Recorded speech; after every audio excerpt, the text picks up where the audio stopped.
성경 봉독하겠습니다. 오늘 성경 말씀은 이사야 39장 1절에서 8절 말씀입니다. 구약 성경 이사야 39장 1절에서 8절까지 말씀을 제가 봉독하겠습니다. 그때 발라단의 아들 바벨론 왕 무로닥 발라단이 히스기야가 병들었다가 나았다 함을 듣고 히스기야에게 글과 예물을 보낸지라. 히스기야가 사자들로 말미암아 기뻐하여 그들에게 보물창고 곧 은금과 향료와 보배로운 기름과 모든 무기고에 있는 것을 다 보여주었으니 히스기야가 궁중의 소유와 전국 내의 소유를 보이지 아니한 것이 없는지라. 이에 선지자 이사야가 히스기야 왕에게 나와 묻되 그 사람들이 무슨 말을 하였으며 어디서 왕에게 왔나이까 하니 히스기야가 이르되 그들이 원방 곧 바벨론에게서 내게 왔나이다 하니라. 이사야가 이르되 그들이 왕의 궁전에서 무엇을 보았나이까 하니 히스기야가 대답하되 그들이 내 궁전에 있는 것을 다 보았나이다. 내 창고에 있는 것으로 보이지 아니한 보물이 하나도 없나이다 하니라. 이사야가 히스기야에게 이르되 왕은 만군의 여호와의 말씀을 들으소서. 보라, 날이 이르리니 내 집에 있는 모든 소유와 내 조상들이 오늘까지 쌓아둔 것이 모두 바벨론으로 옮긴 바 되고 남을 것이 없으리라. 여호와의 말이니라. 또 내게서 태어날 자손 중에서 몇이 사로잡혀 바벨론 왕궁의 환관이 되리라 하셨나이다 하니 히스기야가 이사야에게 이르되 당신이 이른 바 여호와의 말씀이 좋소이다 하고 또 이르되 내 생전에는 평안과 견고함이 있으리로다 하니라. 아멘. 오늘은 히스기야의 못난 점 설교하려고 합니다. 지난주에는 히스기야의 멋진 점 설교했는데 오늘은 히스기야의 못난 점 설교하려고 준비했어요. 그걸 어디서 제가 뽑았냐면 39장에서 오늘 본문에서 뽑았습니다. 히스기야의 못난 점은 한마디로 교만이에요. 교만.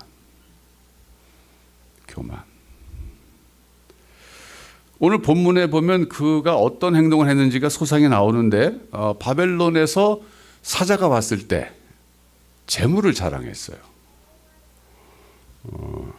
자기 왕국에 있는 재물뿐만 아니라 뭐 전국에 있는 보물 다 보여줬다 그랬어요. 근데 그러고 났을 때 이사야가 나타나 가지고 뭐라 그랬냐면 왕이 뭐 했습니까? 사신에게 뭘 어떻게 했죠? 그랬을 때 얘기해요.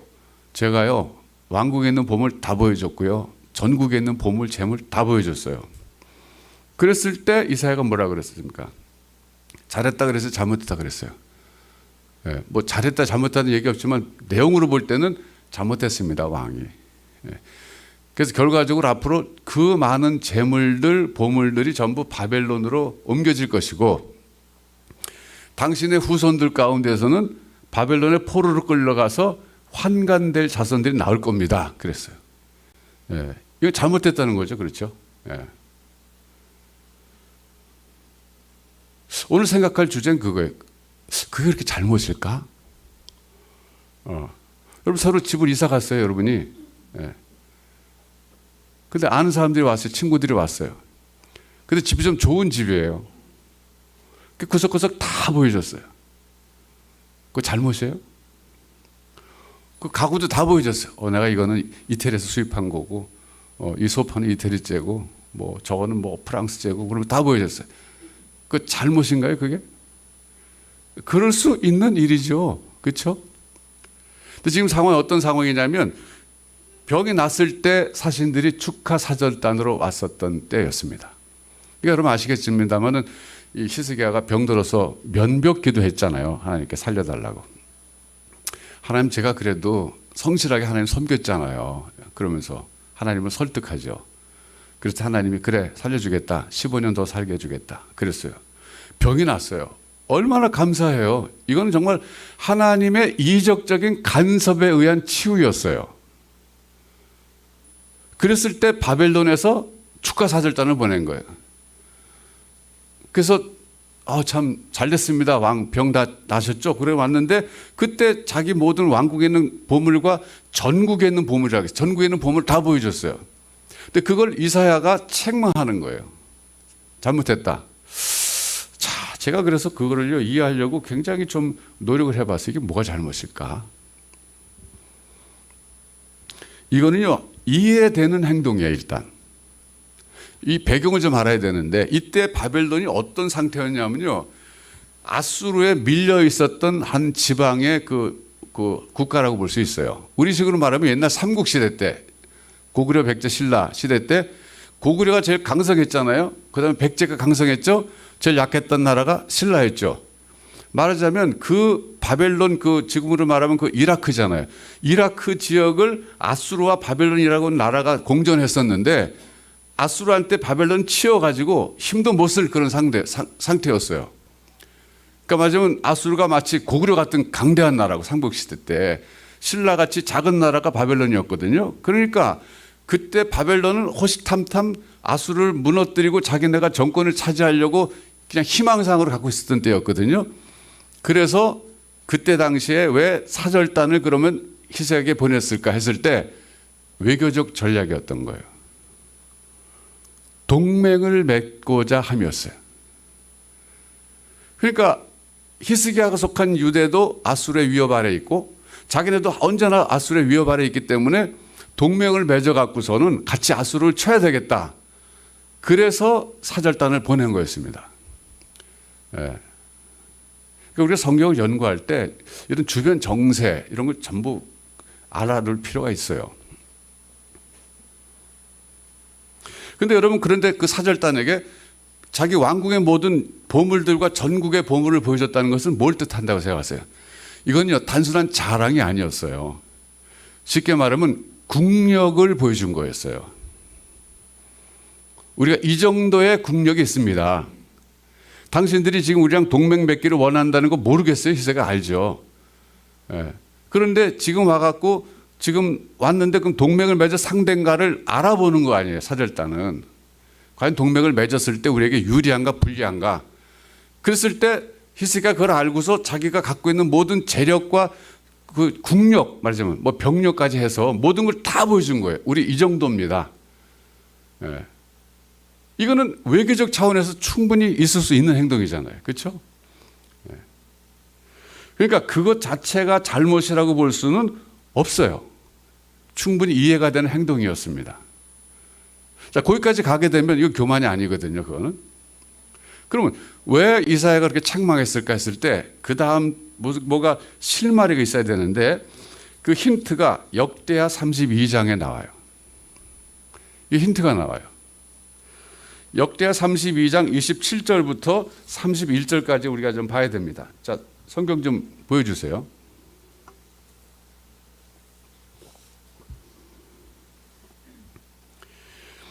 거기 뭐가 나오냐면 히스기야의 부와 영광에 대해서 먼저 나옵니다. 히스기야가 어느 정도로 나라를 잘 다스렸냐면 아주 부강한 나라로 만들었는데, 27절입니다. 히스기야가 부와 영광이 지극한지라 이에 은금과 보석과 향품과 방패와 온갖 보배로운 그릇들을 위하여 창고를 세우며, 곡식과 새 포도주와 기름의 산물을 위하여 창고를 세우며, 온갖 짐승의 외양간을 세우며 양떼의 우리를 갖추며 양떼와 많은 소떼를 위하여 성읍들을 세웠으니 이는 하나님이 그에게 재산을 심히 많이 주셨음이며. 그 다음에 이제 이 사건과 연루된 기사가 나옵니다. 30절. 이 히스기야가 또 기온의 윗샘물을 막아 그 아래로부터 다윗성 서쪽으로 곧게 끌어들였으니 히스기야가 그의 모든 일에 형통하였더라. 여기까지가 부에 대해서 얘기한 거예요. 31절을 보세요. 그러나 바벨론 방백들이 히스기야에게 사신을 보내어 그 땅에서 나타난 이적을 물을 때에 하나님이 히스기야를 떠나시고 그의 심중에 있는 것을 다 알고자 하사 시험하셨더라. 이게 실말이에요. 그러니까 31절에 보면 하나님이 바벨론 방백들이 사절단을 만들어서 왔을 때에 그때 하나님이 히스기야를 시험하셨다는 거예요. 뭘 시험하셨냐면 그 땅에서 나타난 이적을 물을 때에 그랬어요. 여기서 말하는 이적이 뭘까요? 이적적 치유라고 저는 봐요. 죽으리라고 예언했어요. 그런데 면벽 기도했을 때 하나님이 15년 생명을 연장시켜 주셨어요. 근데 방백들이 와서 물었어요. 참 보물 다 보여주시고 전국에 있는 그 은금 폐물 뭐 당신이 이루는 그 업적 뭐 그것만 있겠어요? 기온샘도 만들었다는 것은 아주 이건 뭐 건축도 많이 했다는 거예요. 일종의. 당신 참 훌륭한 왕입니다. 그때 그것은 하나님이 그냥 뭐라고 대답하나 히스기야가 지켜보셨다는 거예요. 그 순간. 근데 그때 제 생각에 여기 31절에 근거해서 볼 때 그가 하나님이 자기를 치유해 주셨다는 것을 강하게 얘기하지 않았다는 거예요. 하나님 그걸 기대하신 거죠.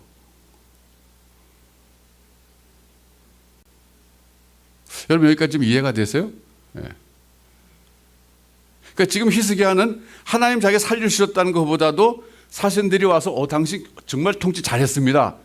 그 소리에 취해가지고 하나님이 자기 살려주셨습니다. 그리고 이 모든 재물을 주신 분이 하나님이십니다. 이거를 좀 힘줘서 강조했어야 되는데 그 부분에서 잘못한 거예요.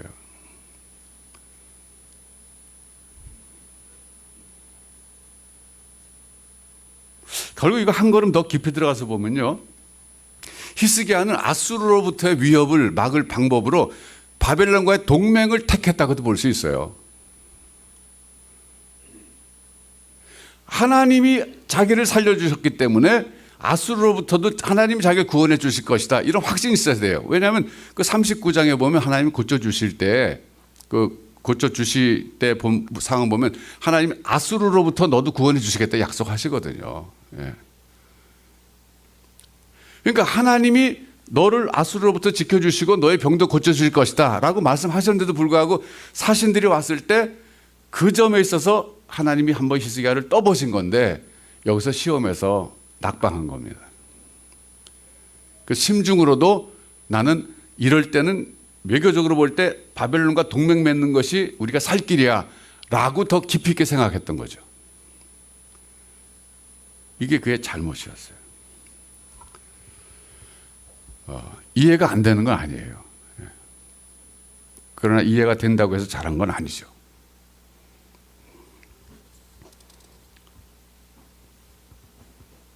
어떻게 보면 한 걸음 더 깊이 있게 생각해 보면 자기 자신의 능력을 은근히 과시하고 사람들이 그걸 칭송할 때 그걸 다 자기가 영광을 받아들인 거예요. 이게 문제죠. 그러니까 바로 그게 교만이라는 거예요. 단순히 외교적 차원에서 우리 국력이 이 정도입니다 라고 보여주는 거 괜찮아요. 근데 그 다음에 그렇지만 내가 의지하는 것은 이런 국력이 아닙니다. 하나님이 내 병을 고쳐주셨고 하나님이 아수를 물려주신다고 했습니다. 이렇게 강조하고 거기다 방점을 찍었어야 됐다고요. 그걸 못한 거예요. 네. 여러분 이해되세요? 네. 제가 그래서 오늘은 이 느헤미야의 못난 점, 이 교만에 대해서 생각해 보면서 저와 여러분의 교만, 저와 여러분의 겸손에 대해서 한번 생각해 봤습니다.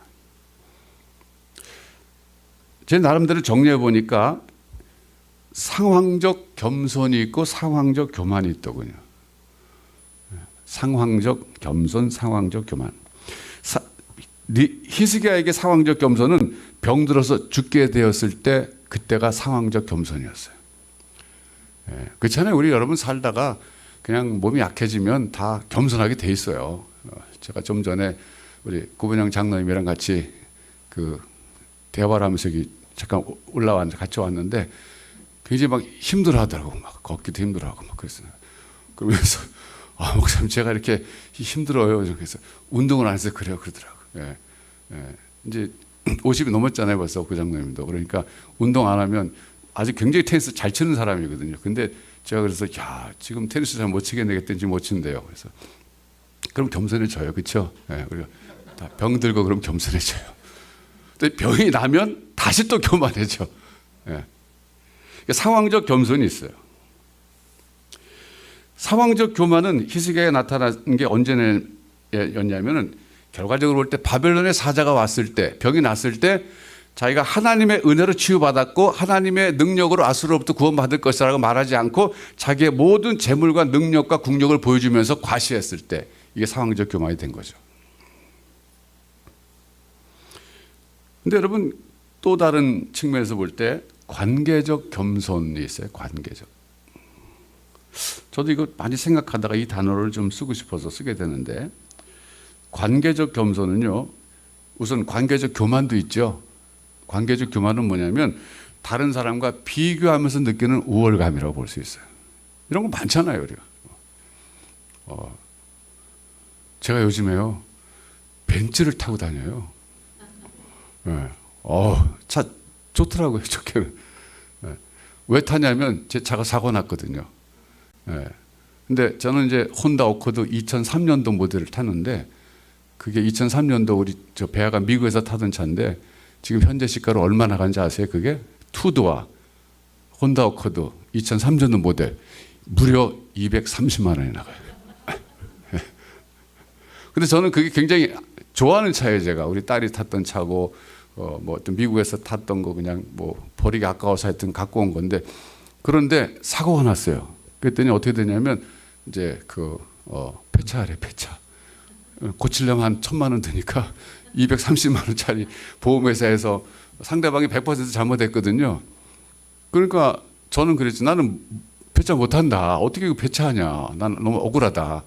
난 돈으로 따질 수 없는 차인데. 그랬더니 그 피해자가, 내가 피해자지, 가해자가 자기가 나머지 돈을 보험회사 230만 원만 준대.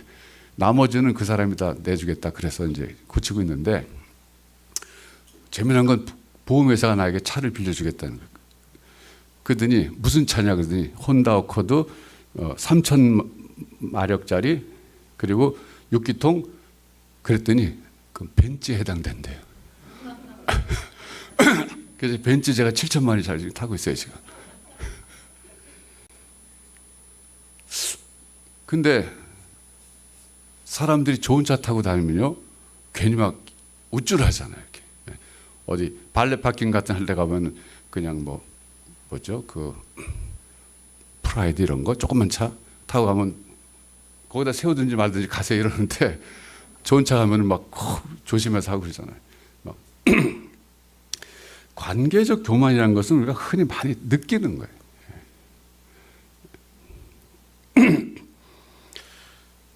여러분, 근데 성경에서 말하는 관계적 겸손은 뭐냐면요, 사람과의 비교가 아니라 하나님 앞에서의 자기 자신을 바라봤을 때 느끼는 겸손이에요. 예수님 말씀하셨죠. 애통하는 자가 복이 있다 그랬어요. 제가 아주 오래전에 설교했는데, 여기서 말하는 애통은 소위 상실 때문에 우는 애통이 아니다 그랬어요. 대부분 우리가 우는 게 뭐예요? 건강을 잃어버렸습니다. 재물을 잃어버렸습니다. 내 직책과 내 재산과 모든 직장을 잃어버렸습니다. 주로 상실과 관계되어 있어요, 여러분. 근데 여기 성경에서 예수님 말씀하신 그 애통은요, 자기 자신의 참모습을 보았기 때문에 우는 눈물이라고요. 완전히 질적으로 차이가 있는 눈물입니다, 이거는. 차원이 다른 거예요. 그럼 어떤 모습이냐? 심령이 가난한 자가 복이 있다 그랬잖아요, 그 앞에서. 그러면 심령이 가난한 건 뭐냐면 하나님 앞에서 내세울 만한 아무런 영적인 선이 없다는 거예요. 자기 속을 아무리 들여다봐도 하나도 의로운 게 없다, 내 속에는. 그래서 의인은 없나니 하나도 없다 말씀이 바로 거기서 나오는 겁니다. 그래서 애통하는 거예요. 뭘 잃어버렸기 때문에 우는 게 아니라 자기 자신의 참모습을 보니까 하나님 앞에서 너무나 죄성이 많은 인간이거든요. 그래서 통곡하는 겁니다. 여러분, 적어도 기독교에 입문하려면, 적어도 예수님의 제자라는 명칭을 달고 싶다면 이 과정을 거쳐야만 합니다. 이 과정을 거치지 않은 사람은 미안한 얘기지만 아직까지 입문한 게 아니에요. 참 어려운 단계예요, 사실은. 여러분, 예수 믿는 거 제대로 믿는 거 쉽지 않습니다. 그래서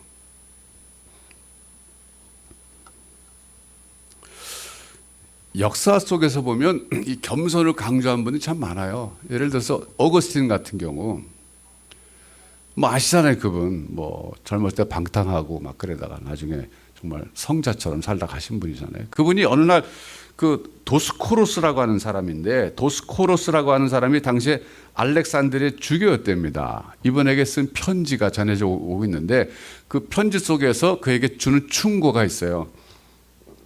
그가 물었던 거예요. 뭐가 제일 중요한 덕목입니까? 그랬을 때 그 유명한 대답했잖아요. 첫째도 겸손이고, 둘째도 겸손이고, 셋째도 겸손입니다. 그래서 여기서 말하는 겸손은 중국 고전에서 말하는 뭐 사양지심 예지 다냐. 죄송해요, 제가 문자 써서 저희 고등학교 때 다 배운 거예요. 저희는 한문 세대이기 때문에 사양하는 마음이 예의 근본이다, 그런 뜻이에요. 동양적인 겸손은 그냥 상대적 상황적 겸손이에요. 내가 저 사람보다 내가 좀 못하다고 생각해야지, 스스로를 타이르면서 스스로 낮아지는 단계예요. 이건 자기 자신의 참모습을 본 게 아닙니다. 이금벼가 고개를 숙인다, 뭐 이런 차원이에요, 그죠? 그러니까 이것은 성경에서 말하는 그 겸손과 틀린 거예요. 인격을 닦은 사람이죠. 인격 도야한 사람이에요. 그런데 어거스틴이 말하는 겸손은 하나님 앞에서 자기의 참모습을 봤을 때 확연하게 깨달은 겸손이에요. 나는 정말 죄인이구나. 예. 여러분, 제가 그 읽었던 그 이야기 가운데 지금도 늘 가끔 생각나는 스토리가 있는데, 뭐냐면 안셀모와 마리오의 이야기예요. 예. 제가 어느 소설에서 나오는 건데 아마 실제로 있었던 일이라는 것 같아요. 한 250년 전에 이태리에서 두 소년이 살고 있었는데, 마리오는 부잣집 아들이었고 안셀모는 가난한 집 아들이었어요. 근데 둘이 친구였어요. 어느 날 둘이 대화하는데 마리오는 그런 거예요. 나는 사제가 될 거야. 나는 아주 훌륭한 사제가 돼서 나는 그렇게 멋지게 살고 싶어. 그랬을 때 안셀모가 가난한 집 아들, 그래, 나는 내가 그런 사람이 되도록 평생 너를 위해서 기도해 줄게. 약속을 했어요. 그 이제 어느 정도 커가지고 둘 다 수도원에 들어갔는데, 마리오는 정식으로 사제가 됐고 그냥 안셀모는 평수사가 됐어요. 그리고 이제 세월이 흘러갔는데 점점 마리오가 출세합니다. 명설교가 되는 거예요. 가서 설교할 때마다 많은 사람들이 감동을 받아요. 그래서 주교도 되고 점점 지위가 높아졌어요. 시간이 많이 흘러갔어요. 그런데 그런 설교 자리에는 항상 안셀모가 같이 있었어요.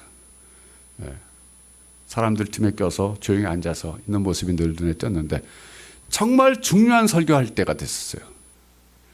설교하러 올라갔는데 설교가 안 되는 거예요. 왜 안 되지? 그리고 청중을 바라보는데 안셀모가 없는 거예요, 그 자리에. 그래서 막 설교를 정말 망치고 내려왔어요. 사람들에게 물어봤어요. 안셀모는 어디 있냐 그랬더니 15분 전에 죽었습니다.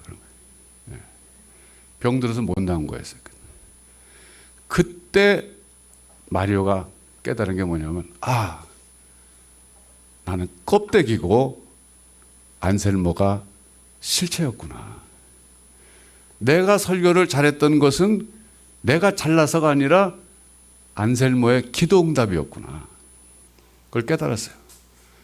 그러고는 주교 자리를 내놓고 내려와서 수도원에 생활하면서 날마다 안셀모의 무덤에 다녀오곤 했답니다. 그 앞에서 한참 동안 서서 무덤을 내려다보면서 기도하고 그걸 돌아서 오는데, 어느 날 수도원장이 물었어요. 지금 뭐라고 기도하십니까? 요즘에. 그러니까 당신의 그 명설교를 되찾게달라 기도하십니까? 그랬을 때 그 한 말이, 그보다 더 중요하고 큰 걸 구하고 있습니다. 그게 뭡니까? 겸손입니다. 그래서 겸손입니다.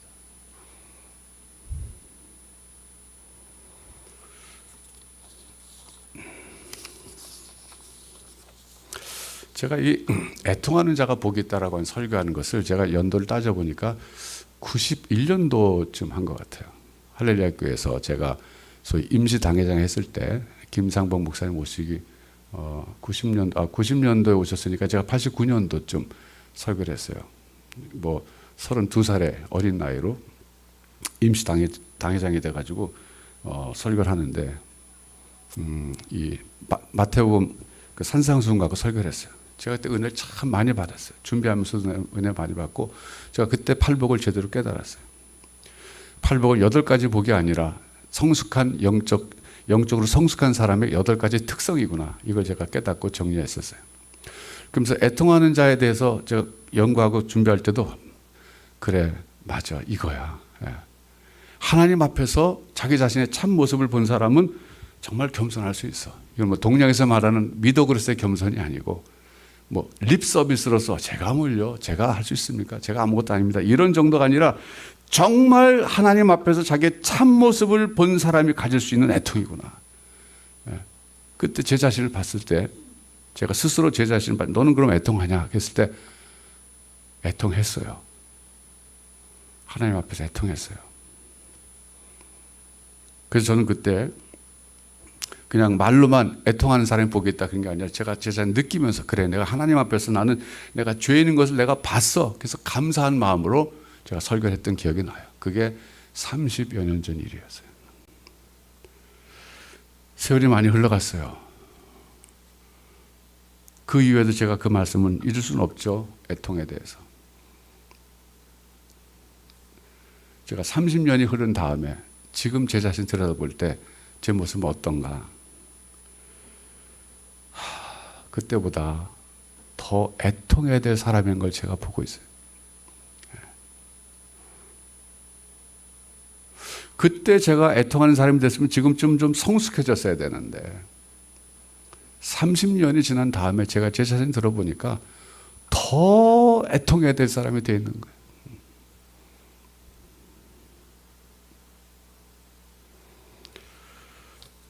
제가 그래서 많이 생각합니다. 도대체 사람의 성숙은 뭔가? 사람이 성숙하는가? 나이가 들면 성화된다 그러는데 성숙하는가? 도대체 그 성숙이 뭘까?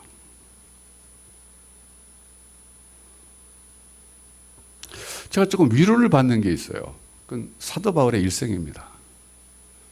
여러분 아시다시피 사도 바울이 예수 믿기 전엔 핍박하는 사람이었잖아요. 예수 믿는 사람 잡으러 담에서 가다가 부활하신 주님 만나가지고 회심하게 됐죠.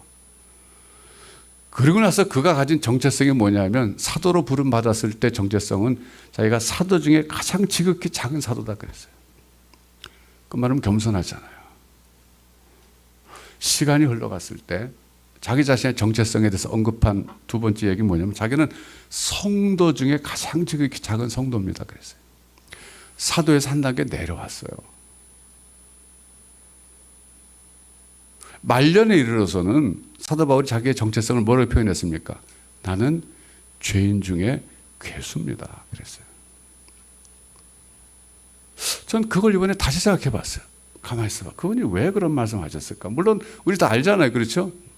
모르는 건 아닌데 처음에 사도 중에서 내가 가장 작은 사도입니다라고 말했을 때는 이거는 상황적 겸손을 갈 수 있어요. 자기는 핍박하던 사람인데 사도가 됐으니까 다른 사도들은 핍박은 안 했잖아요. 예. 그 사람들과 비교해 볼 때, 와, 나는 정말 사도 중에서는 굉장히 발단이다. 예. 그런 차원에서도 말했을 수도 있을 것 같아요. 그러다 시간이 가면서, 야, 나는 뭐 사도라기보다는 난 성도도 난 못 될 사람인데, 난 성도가 된 것만도 감사하다. 그냥 성도 중에서 참 작은 성도입니다. 말년에 이르러서는 그가 나는 죄인입니다 그런 정도가 아니라 나는 죄인 중에서도 괴수입니다 가버렸어요. 여러분 생각해 보세요. 이게 사도 바울의 립 서비스일까요? 사람들에게 입 발린 소리로 제가 뭘요? 제가 뭘 할 수 있어요? 뭐 그런 정도의 표현은 아니지 않겠어요? 진심으로 저는 그렇게 고백하셨다고 생각해요.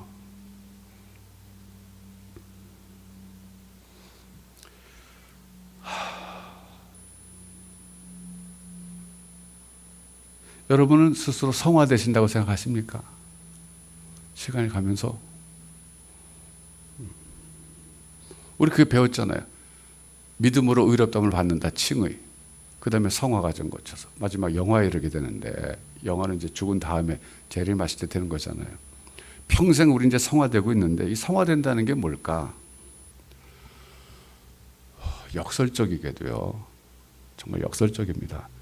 자기 자신이 죄인의 괴수라는 것을 깨달아가는 과정이 아닌가 싶어요.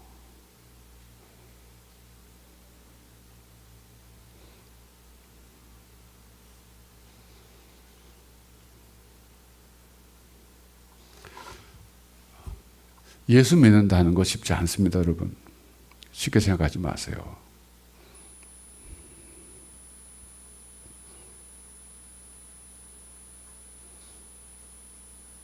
저는 이번에 교만에 대해서 한번 생각해 봤어요. 교만이 뭘까? 최대의 우상숭배다라고 생각했어요. 여러분, 우상숭배 최고봉을 자기를 우상으로 만드는 겁니다.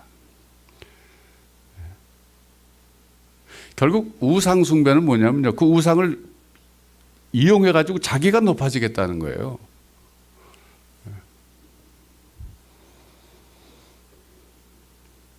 히스기야가 그랬잖아요. 하나님이 나를 고쳐주셨고 하나님이 이 재물을 주셨습니다라고 말했어야 됐다고요. 그런 말을 하지 않은 건 뭐예요? 은근히 자기 자신의 과실을, 자기 자신을 과시하고 싶었던 것이고 사람들의 인정을 받고 싶었던 바로 그 마음이라는 거예요. 네. 결국 자기가 높아지고자 하는 거거든요. 네.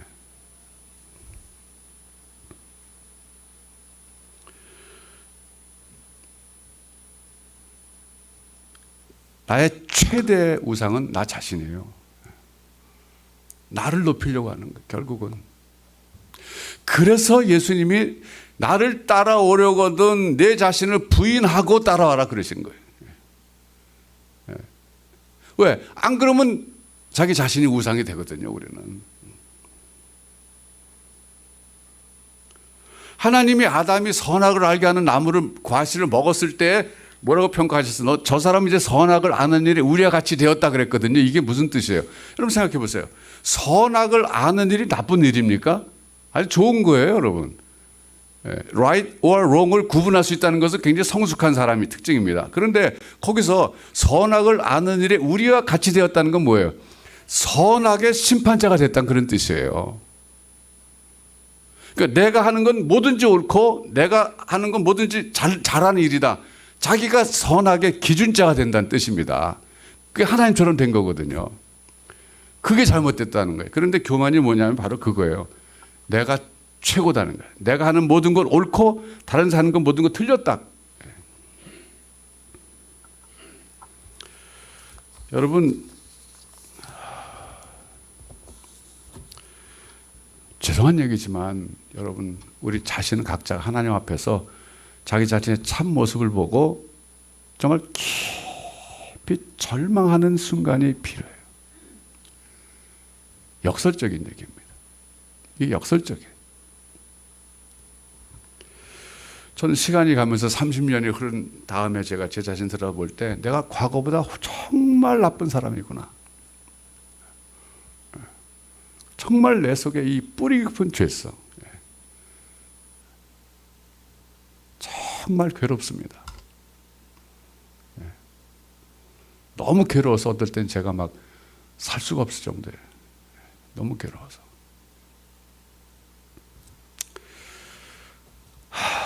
여러분,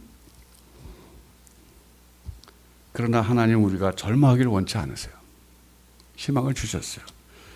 오늘 마태복음 5장으로 가서 팔복을 한번 다시 보십시다.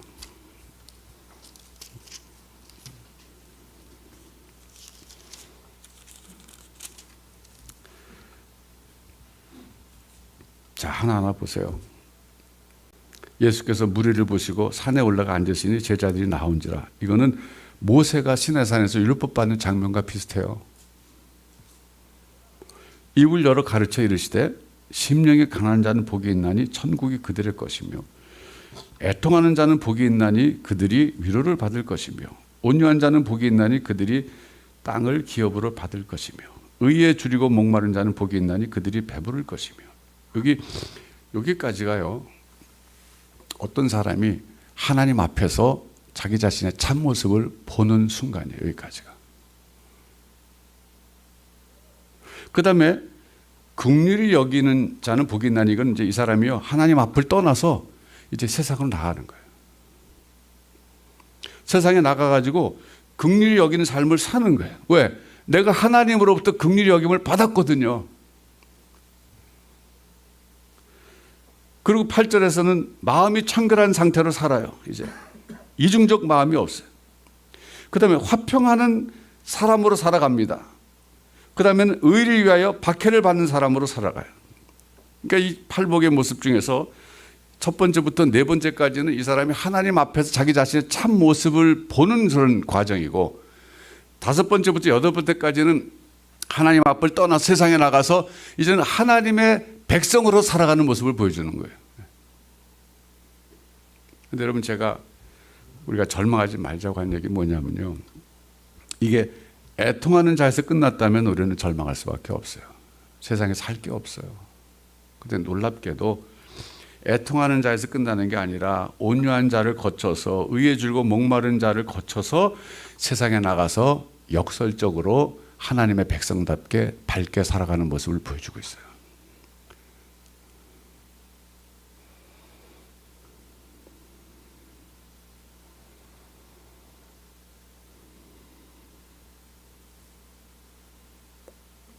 그래서 제가 요즘에 생각하는 말은, 하나님 앞에서 내 자신의 정말 죄인의 괴수 같은 모습을 본다 할지라도 절망하지 말자.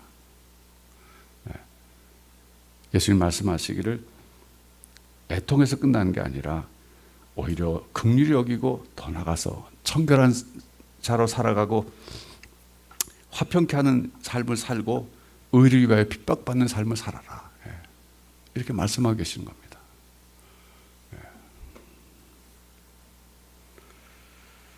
여러분, 성경이 말하기를 하나님은 겸손한 자에게 은혜를 베푸신다 그랬는데, 겸손은 내가 수양을 통해서 얻어지는 덕목이 아닙니다. 이것도 하나님의 은혜입니다. 하나님이 나의 참모습을 보여주실 때 도달할 수 있는 지점이에요. 하나님께서는 겸손한 자에게 은혜를 베푸신다 그랬어요. 오늘 이 말씀이 오늘 여러분의 현실 생활에 얼마나 도움이 될지 모르겠어요. 여러분 당장 뭐 건강 문제, 직장 문제, 재정 문제, 여러 가지 많은 문제가 있잖아요. 그래, 이것은 우리가 인생을 살아갈 수 있는 근본적인 힘을 주는 말씀이에요. 근본적인 힘을 주는 말씀. 저는 그래서 이런 말씀 드리고 싶어요. 요즘 우리 세상 돌아가는 거 보면 세상의 부조리, 다른 사람들이 부조리 많이 보잖아요. 그러지 마시고 인생을 살면서 세상의 부조리만 보지 마시고 내 자신 안에 있는 부조리를 보십시오. 이 말씀 드리고 싶어요. 내가 속한 직장과 내가 속한 공동체와 내가 속한 사회의 부조리를 보고 우리는 신랄하게 비판합니다. 그 전에 우리는 자기 자신의 속에 있는 그 부조리를 보고 하나님 앞에서 애통해야 되는 사람들이에요. 근데 그것이 한 번 되는 것이 아니라 사실은 늘 하나님 앞에서 그런 우는 삶을 살아야 됩니다. 그걸 성경이 이렇게 말하고 있어요. 늘 우는 자 같으나 항상 기뻐한다. 그렇게 역설적으로 말하고 있어요. 사람들이 볼 때는 늘 우는 것 같지만 그러나 역설적으로 보면 그러나 기뻐하는 삶을 사는 사람이에요.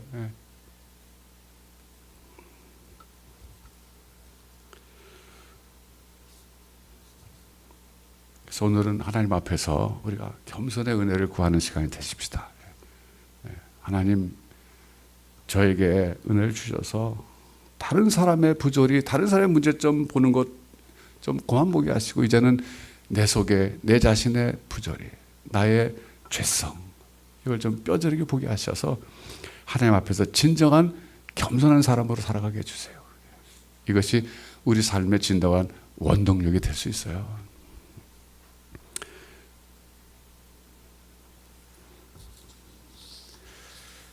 자, 기도하겠습니다.